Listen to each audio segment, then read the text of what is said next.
Welcome to the Deep Dive. Yesterday, September 20th, 2025. Wow! The MLB just dropped an absolutely massive 18-game schedule on us. Yeah, it was quite a day. And this wasn't just, a full slate of baseball. It felt like a defining, almost chaotic swing in the season. It really shifted the pressure points in, well, pretty much every divisional race. That's exactly right. And our mission today, I think, isn't just to rattle off scores.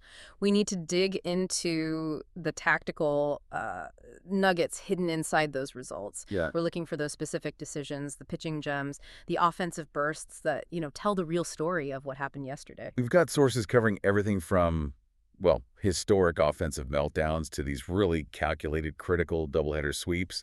But before we even get into the playoff races, we have to start with the single most shocking result. Oh, I know which one you mean. It felt like a statistical anomaly, Yeah, something that's going to stand out in the whole 2025 season narrative. Okay, let's just dive into the sheer lunacy of the Kansas City Royals versus the Toronto Blue Jays. Final score, Royals 20, Blue Jays 1. 20-1. 20 runs. It looks like a typo, seriously. Yeah. But no, the box score confirms it. What even happened there? It's pretty much an unprecedented collapse, especially for a team like the Blue Jays, right? And against a Royals team that, let's be honest, has struggled for consistent offense. Right. The sources show this wasn't just like a couple of three-run homers. This was a sustained, absolutely brutal erosion of the Blue Jays' entire pitching staff. Yeah. And specifically, you can pinpoint it. The damage just escalated dramatically in those middle innings right after Toronto's starter got pulled. Yeah, that's where it gets really interesting looking at the data. We know the Royals had this, offensive explosion, but it looks like it was incredibly opportunistic. How so? Well, they drew 6 walks in the 4th and 5th innings alone. 6 walks. That screams poor command, maybe pitching exhaustion from the Jays bullpen. Definitely points that way. Kansas City basically turned what should have been maybe an average inning into this massive rally. It feels like they just capitalized on, the psychological fragility of those relievers. That's exactly the difference between just a good offensive day and a truly historic one, right? It wasn't only power, though they did hit some home runs, obviously. But they went 10 for 15 with runners in scoring position. 10 for 15, that's clutch hitting defined. Every single batter in the Royals lineup got at least one hit and scored a run. Wow. So I think it speaks less to the Royals suddenly turning into like the 27 Yankees. Right. And maybe more to the Blue Jays just having a complete, total, catastrophic organizational failure on the mound yesterday. Just an absolute meltdown.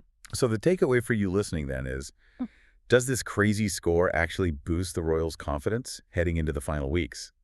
Or is it more about exposing this deep, maybe psychological vulnerability in an elite Blue Jays team? A vulnerability that maybe can't be ignored now? That's the question. I probably lean toward the latter, honestly. The Blue Jays bullpen ERA, remember, was like top 5 coming into September. Yeah, they were solid. So for them to suddenly allow 15 earned runs after the 4th inning, that suggests a breakdown. Maybe preparation, maybe focus, maybe just a complete mental checkout. That kind of historic loss, it lingers. It lingers way longer than just a normal defeat. Yeah. It demands like a hard managerial reset immediately. Okay, so moving from that chaos, really, to something more like calculated consistency. Let's pivot to the AL Central. Yeah. The Cleveland Guardians just delivered a, frankly, chilling statement against the Minnesota Twins in their doubleheader. Oh, yeah. This felt like the definition of a defining series moment. Absolutely. Look, taking both games of a doubleheader is always hard work. Yeah. But doing it against your main divisional rival at this point in the season, that's a tactical masterstroke. Yeah. The Guardians showed precisely why they're built for October baseball, not through chaos like that Royals game, but with this dominant pitching and surgical offense.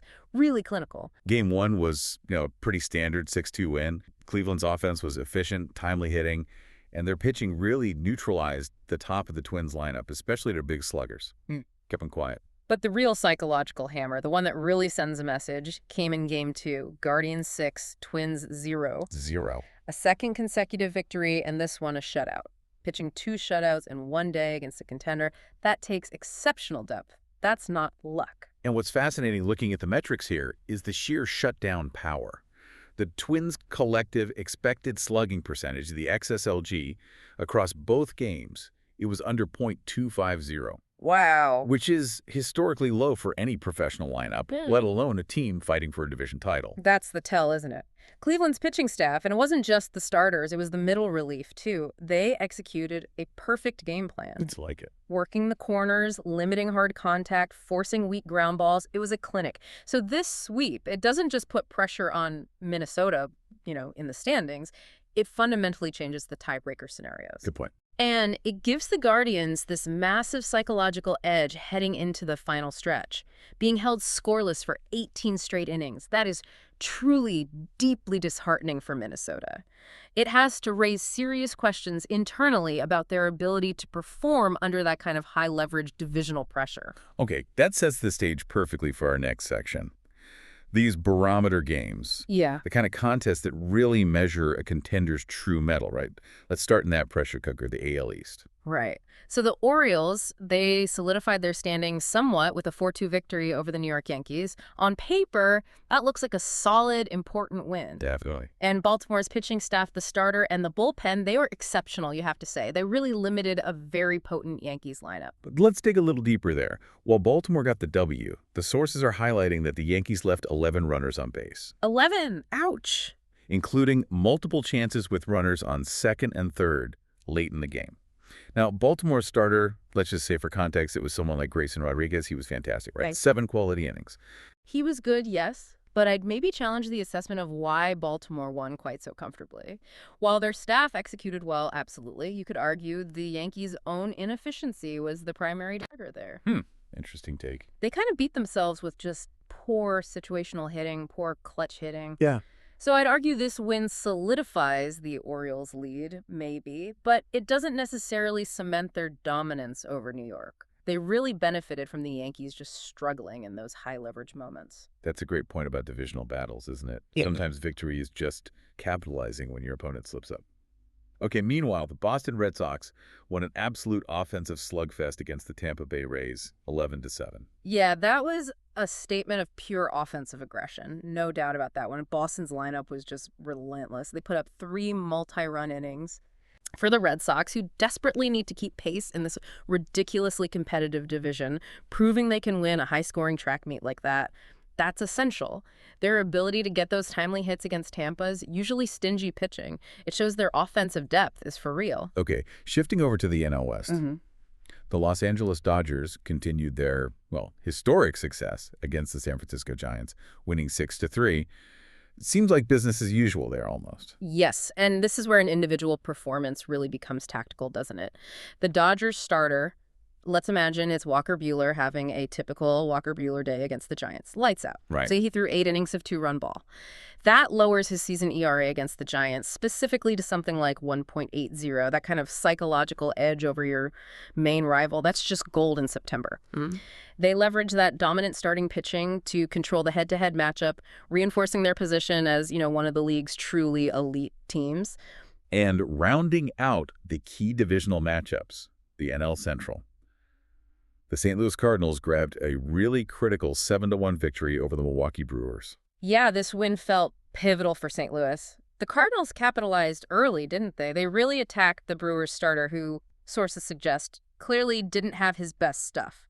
Velocity down, command shaky. Okay. St. Louis jumped on him 4 runs in the first 3 innings. That forces Milwaukee to scramble their bullpen way earlier than planned. And when the Cardinals win convincingly like this, 7-1, it's usually a sign they are clicking everywhere pitching offense defense, which is exactly what they need as they're fighting so hard for that playoff spot. Yesterday seemed defined by the sheer range of ways teams won. It wasn't just winning. Teams showed the kind of versatility you absolutely need for a deep October run. Look at the Atlanta Braves' dual victory against the Detroit Tigers in their doubleheader. The Braves are, almost the textbook definition of that versatility right now. In Game 1, it was just a showcase of pure, unadulterated offensive power. They won 10-1. Right. And paired that with a masterful performance from their starting pitcher, who, reports say, used his off-speed stuff brilliantly. They just dictated the terms from the very first pitch in that one. But then, Game 2 was a totally different story. A really tight 6-5 game. They faced actual resistance. They were even trailing late in that one. Atlanta had to secure that victory in a pretty dramatic comeback effort. And that highlights their resilience, right? Their Yeah. ability to stay calm when the pressure ramps up. Exactly. Winning a blowout through tactical dominance and then turning around and grinding out a tense late-inning comeback win on the same day, that speaks volumes. It speaks volumes about the depth of their roster, sure, but also the mental toughness in that dugout. Yeah. That really is championship pedigree on full display. You see it right there. Okay, let's talk about another pure statement win, this time in the AL West. Yeah. The Seattle Mariners shutting out the Houston Astros 4-0. Oh, this is massive. Absolutely massive. The Mariners delivered just a dominant pitching performance, a true gem, shutting out that formidable Astros offense. That's a rare feat. Right. Very rare. Yeah, it is. And we see the Mariners staff executed a specific game plan. Focus on generating ground balls, especially against Houston's left-handed power. Avoid those elevated fastballs that Houston feasts on. That tactical supremacy, that's what separates these wins, isn't it? It's Yeah. not just the 4 runs. It's proof that the Mariners can completely neutralize their biggest divisional rival when it matters. Exactly. It's a huge psychological blow to Houston, too. Now they're scrambling to adjust their approach against Seattle's pitching. That seed of doubt is planted. We also saw some really tight, gritty victories elsewhere. The Chicago White Sox, for example, they managed to edge the pretty potent San Diego Padres 4-3. Yeah, that game felt different. A low-scoring battle, kind of like a throwback to, 1960s baseball. Every pitch felt like a struggle. And you could almost feel the Padres' frustration building as they kept failing to capitalize. Remember their cleanup hitter grounding into that critical double play late? Oof. Chicago just won that game on solid fundamentals. Good pitching, exceptional fielding. They held a much better offense, on paper at least, completely in check. And even in those less flashy games, the details still matter, right? The Oakland Athletics pulling out a nail-biter against the Pirates 4-3, that was just pure tenacity. Yeah, classic A's baseball sometimes. They capitalized on the late-game opportunities Pittsburgh basically handed them. It just shows that even teams near the bottom can still influence the playoff picture through sheer effort and opportunism. Okay, our final focus here has to turn to the New York Mets. Because they are, well, a perfect microcosm of inconsistency, aren't they? They split their series with the Washington Nationals, and it highlighted both their immense potential and their painful limitations. Right. In Game 1, the Mets just exploded offensively, won 12-6. They showed that ability they have to just overwhelm opponents when their bats get hot, driving in runs almost at will. Sources pointed to maybe a lineup shift that really optimized their runners in scoring position opportunities. Looked unstoppable, right? But then, the Nationals managed a really surprising and quite effective bounce back in Game 2. They won 5-3. Yeah, completely flipped the script. And the immediate question is, why? Why the dramatic drop-off for the Mets? Reports suggest Washington's pitching was much sharper in Game 2. They focused heavily on getting first-pitch strikes, trying to avoid falling behind those aggressive Mets hitters. A clear tactical adjustment. And for the Mets, gosh, after that huge offensive firework display in Game 1, this kind of loss has to be devastating. It just suggests maybe a lack of mental focus, or perhaps poor preparation for Washington's tactical countermove. Could be either or both. Consistency is just the absolute currency of this final stretch of the season, isn't it? And you simply cannot afford to take your foot off the gas, especially not after a big win like that against a team you should beat. It raises a really important question for their manager, too. How do you coach consistency? Is it about sticking with the hot hand, lineup-wise? Or do you need to start rotating players more to manage fatigue and focus? It's tricky. And you have to give credit to the Nationals manager and coaching staff, too, right? For recognizing the Mets' potential vulnerability after that big win and exploiting it so swiftly in Game 2. Smart managing. #tag outro. Wow, what a day of baseball that was. September 20th, 2025. We really saw the full grand tapestry of the league on display.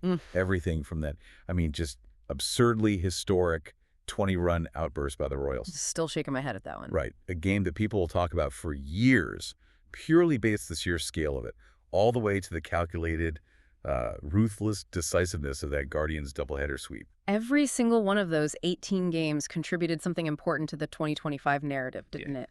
You had the Braves proving they can win literally any type of game. You had the Mariners delivering that massive tactical statement by completely shutting down the Astros. The playoff races are just tighter than ever now, and the psychological impact, the momentum shifts from these kinds of victories and losses, you really can't overstate them. So what does this all mean for you listening to this as we really start marching toward October baseball? Well, it means you have to look beyond just the scores, right? The real drama is in those tactical and psychological implications we've been talking about. Exactly. Think about the pressure applied by those decisive divisional wins, like the Cardinals over the Brewers, or the Orioles holding off the Yankees. Or think about the sheer statistical anomaly of a major collapse, like what the Blue Jays went through. How will those teams psychologically recover from that stress? And maybe more importantly, how will their opponents try to leverage that stress in these final, crucial weeks of the season? That's the game within the game right now. The beauty of baseball, especially this late in the season, is in its relentless daily drama.